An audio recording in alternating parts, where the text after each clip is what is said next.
All right, give Sawyer a minute to run back to the sound booth. Hopefully everyone's had a good week. Things have turned out all right for you. Lots of rain. I know in Billings we've had lots of rain as well. It's pretty nice. We came over yesterday and nothing but a rainstorm. So that was kind of nice. I really love seeing this part of the state nice and green, especially this part of the year. Normally we're kind of getting brown by now, but yeah. So I guess I want to start off with a question, and it might not be the average question that you expect to start a sermon with, but what's good in your life? I'm interactive. Please feel free to yell back at me. So what is good in your life? Family, always a good one.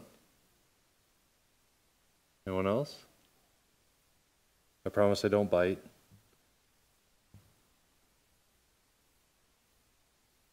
No? How about your health? Able to stretch the money just a little bit further this month? Make ends meet? Right? Safe travels.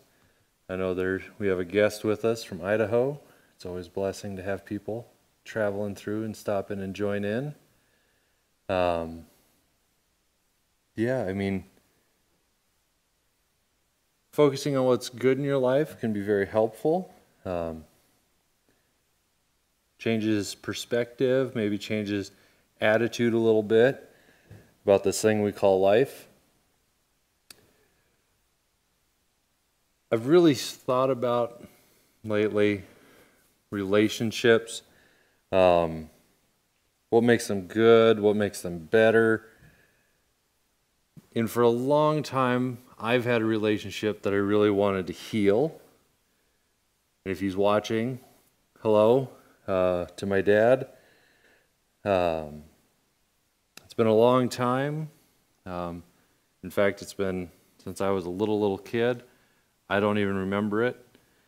First time I met him, but after 28 years, we finally got back together, met, got to know each other better, and put the past in the past, move forward with a new beginning.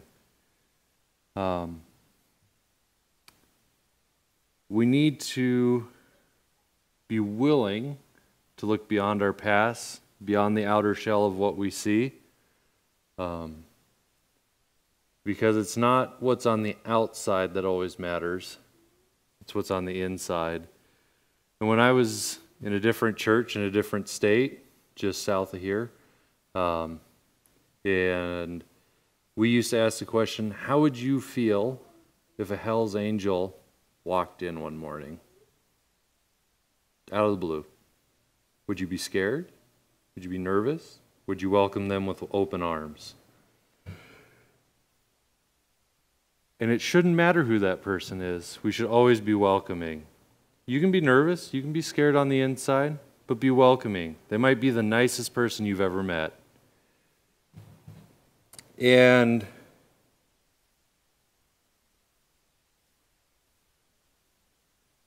it can turn out to be one of the best relationships in your life. Someone who can help propel you forward. Or if you've been like me lately, kind of stuck in a rut, like, boy, I'm praying, I'm not getting any answers, I'm studying the Bible, but nothing's speaking to me.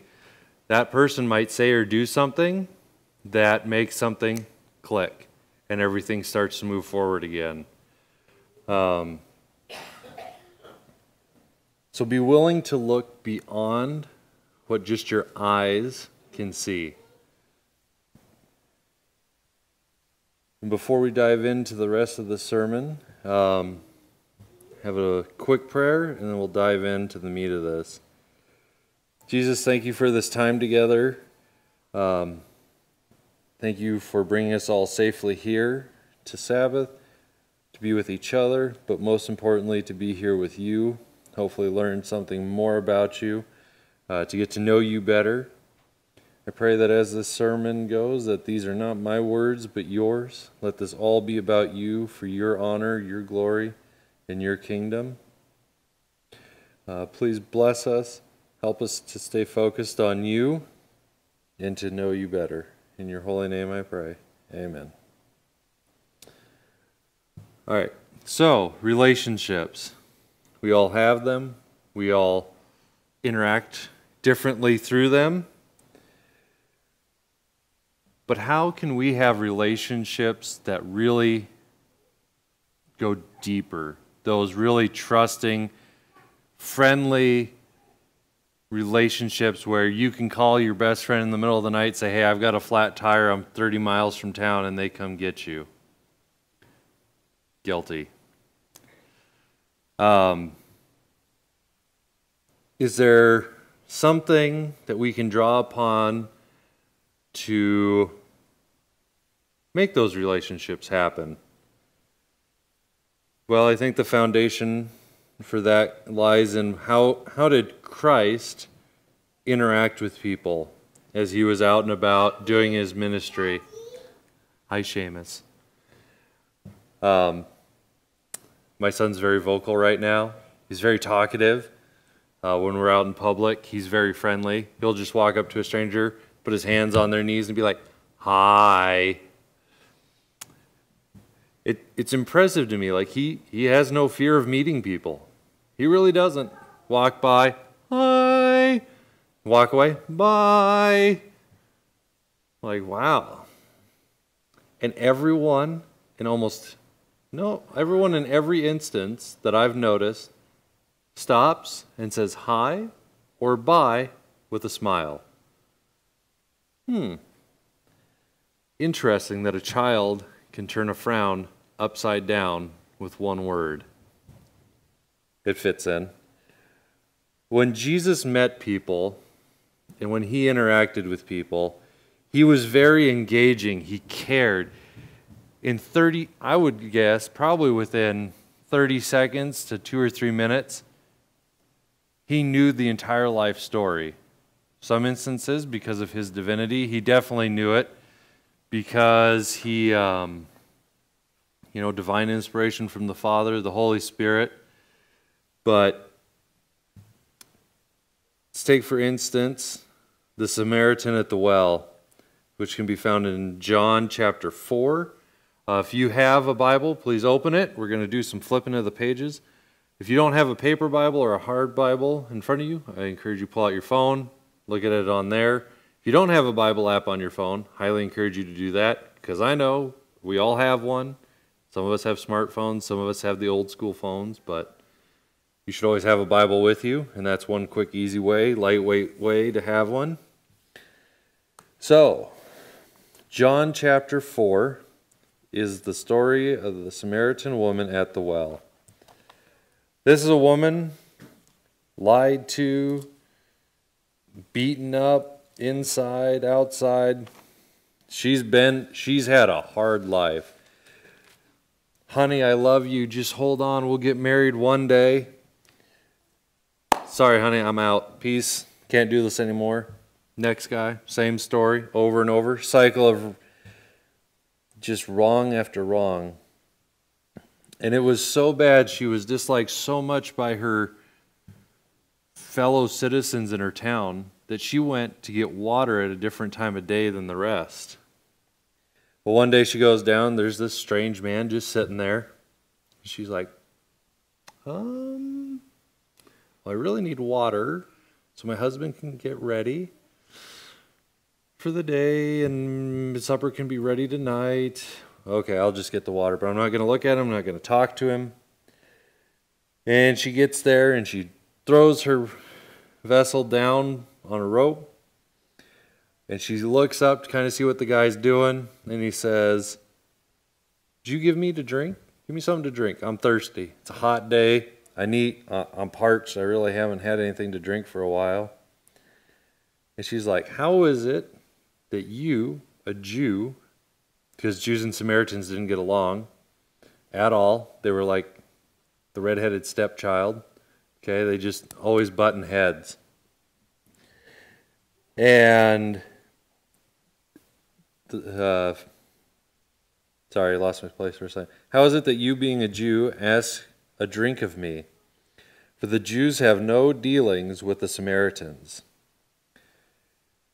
And Jesus says, if you knew the gift of God and who it is that said to you, give me a drink, you would have asked of him, and he would have given you living water. Interesting. So he's engaged her. Her ears have perked up. She's like, well, what's going on here?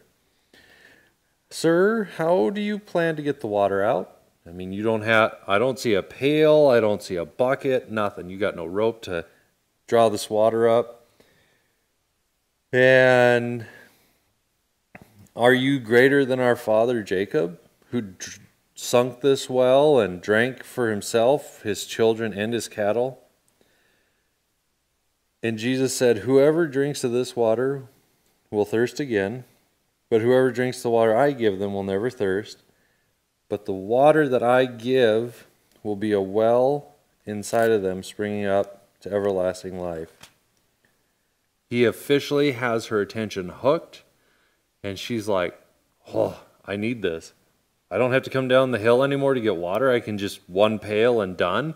Yes. I don't have to look at my neighbors anymore. They don't have to look at me. I don't have to handle the angry faces and the put downs. And she's like, give me. I want it. And Jesus said, first though, go get your husband and come back. Sir, I have no husband. Right. You have no husband. For you have had 5, and the one you're currently living with is not your husband. What? Someone you've just met tells you your entire life story. I don't know about you, but on one hand I'd be freaking out, and on the other hand I'd be like, who are you? Tell me more. How can you know so much about me and only have known me for a couple of minutes?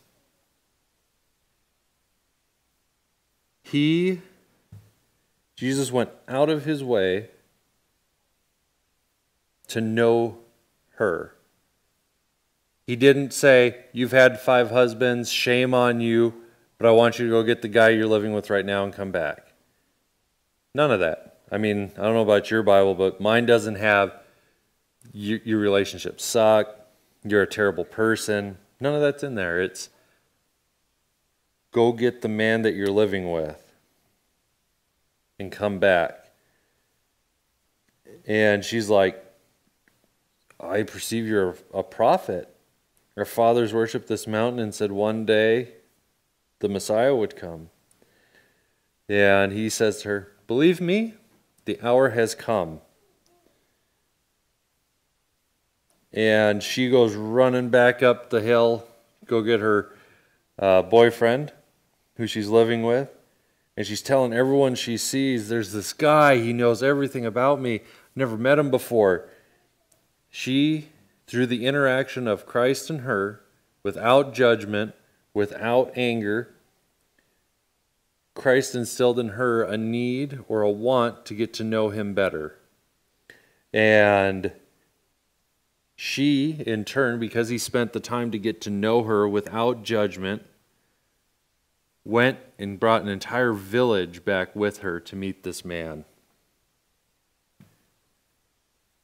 The caring kindness of one man touched one woman's heart who went and probably saved, let's say at a minimum, a couple hundred people, who then probably spread the word to other villagers who were coming through, and they spread the word about this guy. This is also one of the few instances Jesus did not tell someone not to say who he was. Interesting. But that's a sermon for a different day. So he knew her inside out. He knew her life story. And then another young lady who we can find in John chapter 8, verse 1 through 11. He looked beyond who the outward person had become to bring out something better. And that person arguably has been said to be Mary, Magdalene. And so in this story, the adulteress, John chapter 8, verses 1 through 11, a woman is brought by the Pharisees and the scribes, put before Jesus, and says, "We caught her in adultery." Now, according to the Levitical laws, back in the book of Leviticus, man and the woman were both supposed to be brought forward to be dealt with equally. Not really sure where the man is. He might still be standing there, one of the Pharisees. But they quote Moses saying that she should be stoned. And Jesus, without a word, didn't look at her and say, "You're guilty." Didn't say, "Where's the other guy who's part of this?" He just leaned down, took his finger in the dust, and started writing. And so they continued asking him. He said, "He who is without sin, let him cast the first stone." When you confront someone, if you're going to go after them with Bible quotes or Ellen White quotes, you better make sure that you yourself, and I'm guilty of this too, I know, that you are without sin as well. Because otherwise all you're doing is destroying a relationship. You're destroying a person for maybe a temporary moment of feeling good or having power over your corner of the universe. And then he stooped down and started writing again. And they were convicted of their own conscience. And one by one, they started leaving. And he looked at the woman and asked her to look up and said, "Woman, where's your accusers?" And she's like, "There are none." Like, what? What just happened? I heard stones hitting the ground and thought they were just missing. And he says, "As they don't condemn you, neither do I, but go and sin no more." He was willing to put her past in the past and let her have a fresh start. That is hard, especially if someone has personally hurt us. To put that past in the past, oh man. And in those situations, and I think this story specifically shows that if we put our trust in Christ, He will take care of it. It may not happen in our timing or the way exactly we want it, but He will take care of it. But He knew she was hurting.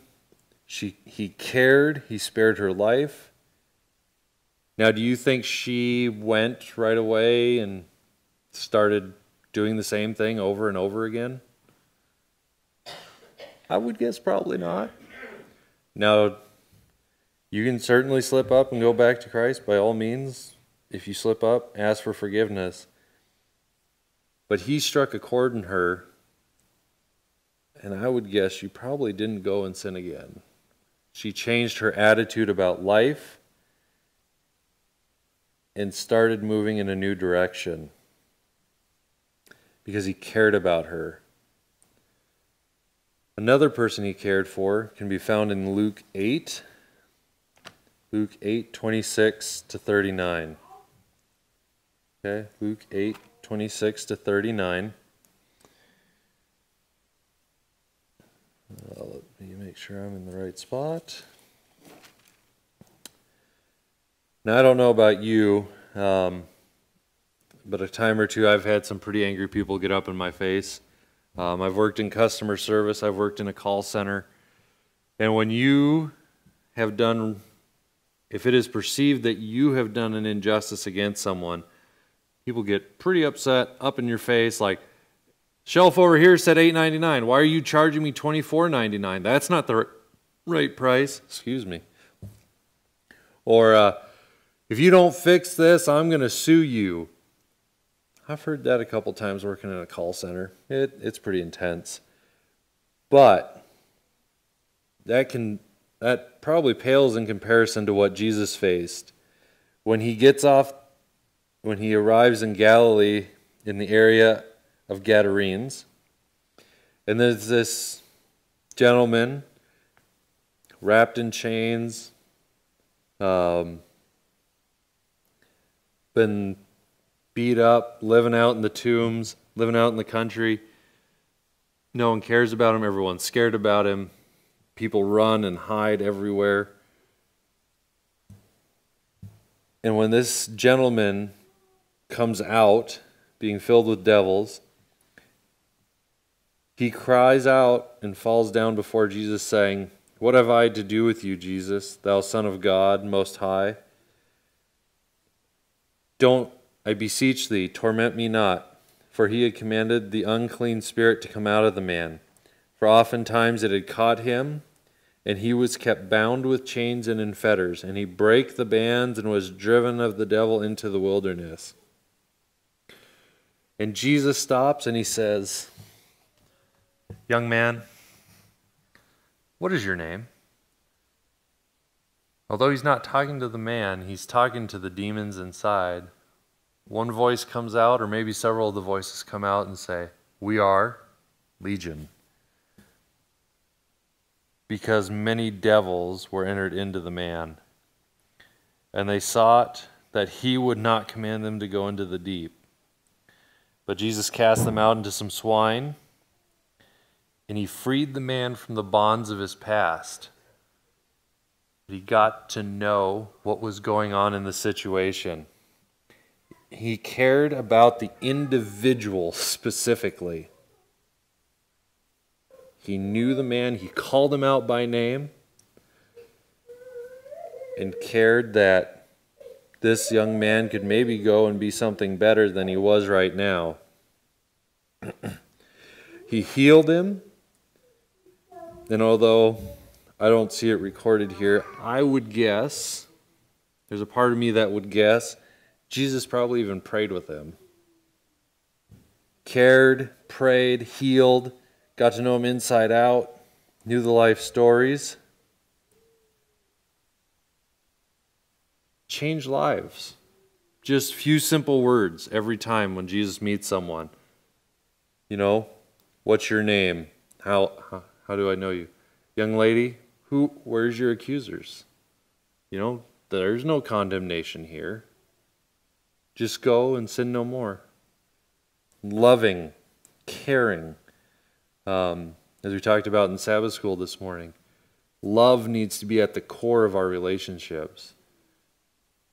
If there's not love there, there's nothing really to build on, right? I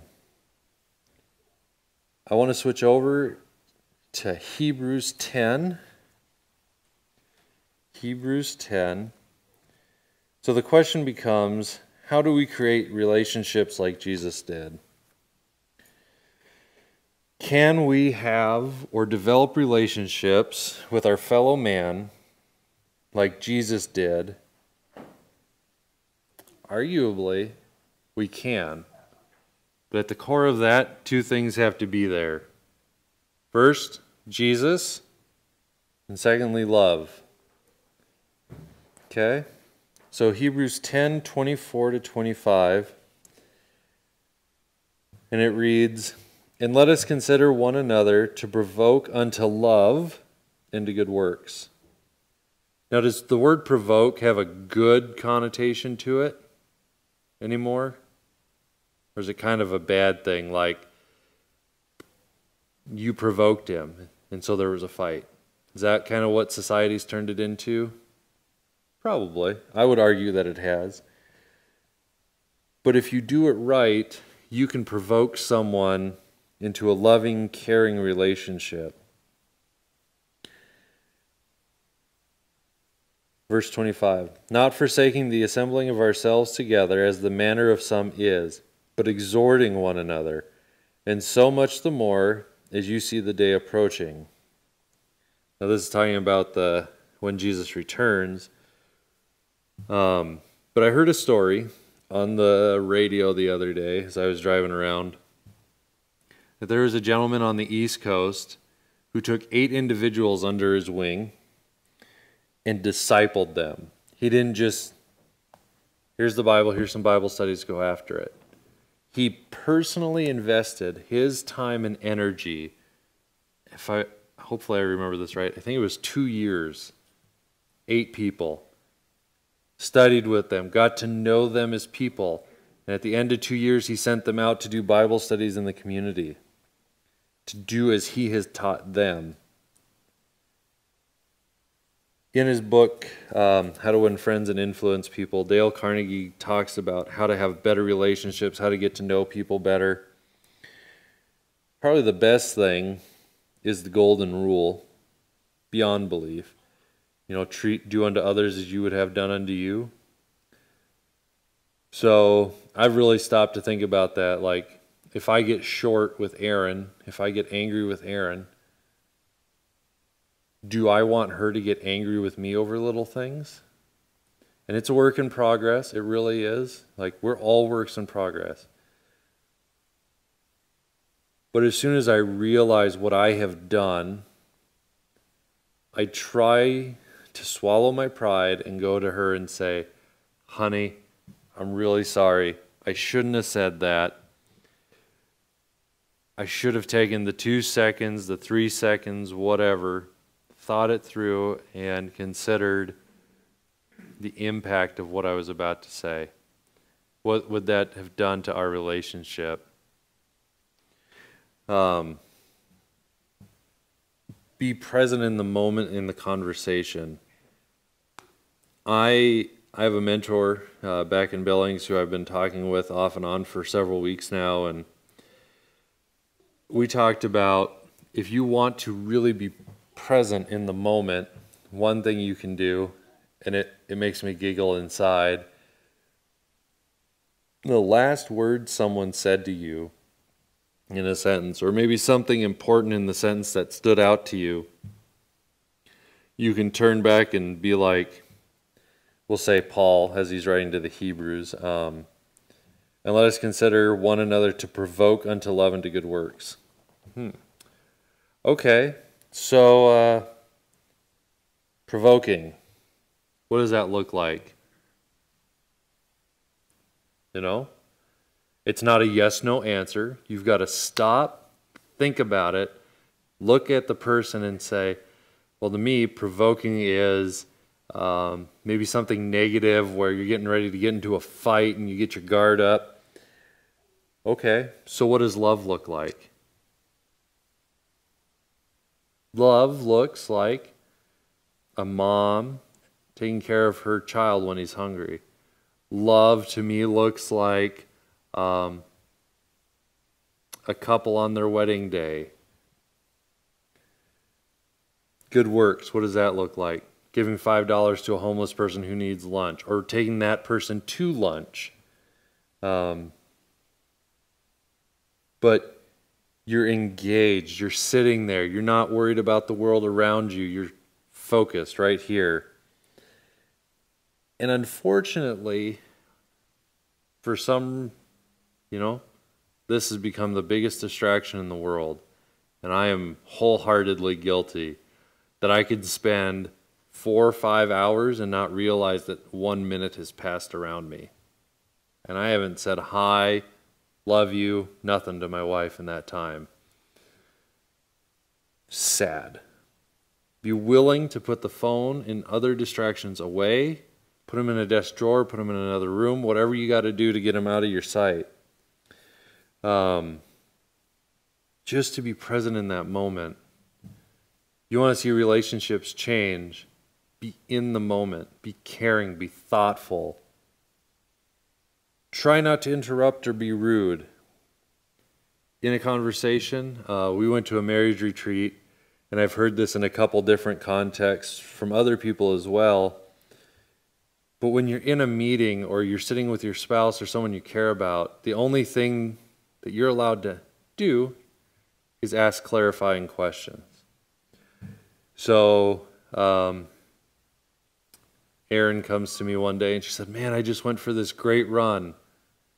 It took me 25 minutes and I saw all this stuff. Oh, cool. So where did your route take you? Oh, it took me down Main Street, took me out to the fairgrounds around Spotted Eagle, and I saw this eagle as I was going by the Rock Building and the Oasis. Oh, that's really neat. Did you see any chicks with the eagle? See, it's more engaging. I'm caring. I'm not allowed to sit there and nod yes and shake no. I just ask clarifying questions. Better example is I'm the dreamer in our relationship, so I'm like, when we have $1 million, this is the things I want to do. And so to better understand where I'm coming from or where those dreams are coming from inside of me, Erin is really good at this. She'll say, well, what does that look like? How does that turn out? And she's showing that she cares not just about what's going on out here when I look upset or angry. She cares about what's going on, number one, up here in my thoughts, and number two, in my heart, in my soul. What are my passions? What do I care about? Where am I at? And a couple times she's asked me pretty good questions about, like, well, why did you get so mad about someone not turning on their blinker or someone suddenly stopping in the middle of the street? She goes, why were you so mad? I said, there's no reason to get mad. Yeah, it was an inconvenience that they suddenly stopped. But maybe the silver lining of that was that their sudden stop saved me from an accident 100 feet later, because that you see someone run a red light. Maybe. So be willing to look for silver linings in things. If you're with someone and they say something about you or another person that is rude, degrading, then this is hard. We need to stop the person, number one, and be like, have you talked to the person about it?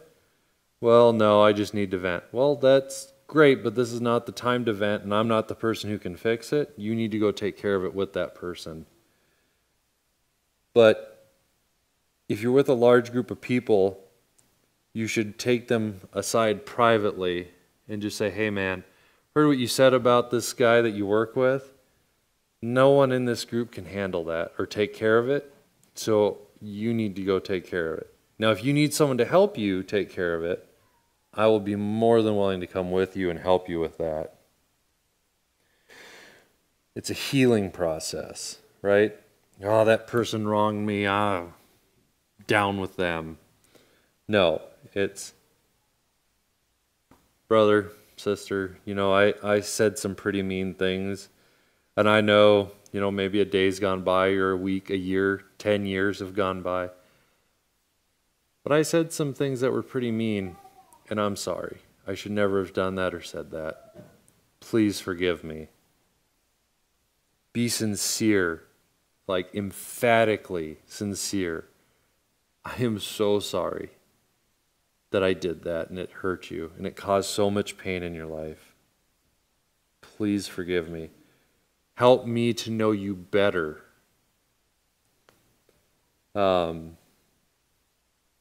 Look for the good in everyone. Every one of us, no matter how mean, despicable, ugly, pretty, whatever on the outside you look, everyone is in need of love. They're also in need of hope. So when you love on someone and you show that you care and you're interacting with them and you're checking up on them once, twice a week, 10 times in a day, it shows that you care. Now sometimes because of the way the world is, it's just a quick text. But maybe we turn that and it turns into a phone call or a random appearance at a doorstep, right? Hey man, what you doing? Oh, just chilling at home. If you got their address, just show up. What are you doing? Nothing. Watching TV. Well, let's go play laser tag, or let's go for a hike. Let's go do something. My group of friends in high school, the 3-4 of us, we were pretty good about stuff like that, just showing up randomly. What are you doing? Oh, I'm watching a movie. A movie? It's 6 o'clock. Let's go do something. Oh, I'm tired. No, come on. Let's go. Let's go. And it builds a relationship, and you get to know each other better. A loving, kind relationship. Maybe one of the harder things is prayer. Prayer for me is kind of awkward, especially when it's with someone. The better I know them, the more awkward it is for me. And I don't know why. Like, it shouldn't be awkward. To pray with my wife or a best friend, it should be like smooth sailing. No, it's just really awkward. It's like, I don't want to tell you nothing that I want to pray for. I tell you what, you pray, I'll pray silently, and we're done. No, take turns, share your thoughts. And the reason for that is, if they know what you're praying for and you know what they're praying for, you can help lift each other up. You can get more involved in each other's lives. And let's say one of my friends is really struggling with alcohol. I can sit there and be like, hey man, how's it going? What's happening tonight? Oh, I'm going to go to the bar. Well, instead of going to the bar, why don't you come over and we'll have movie night? I just made pizza. It's coming out 25 minutes. Oh, yeah, that might be fun. Have them over. No alcohol, just, water, pop, whatever. And then maybe in that moment you get the opportunity to pray for them. Because the one thing in all of this, in the relationships, when there's turmoil, when we have unmet expectations and that gets us riled up, we have to remember that we do not fight against flesh and blood. There are things in this world that Satan or Lucifer is doing to cause as much confusion and distraction as he can. He's trying to pull relationships apart so that we really don't care about the person sitting next to us. We're more worried about our Instagram and our Facebook. We're more worried about how much money we're going to make. More worried about how you totaled your ATV or your car, even though everyone in the car is fine and doing well.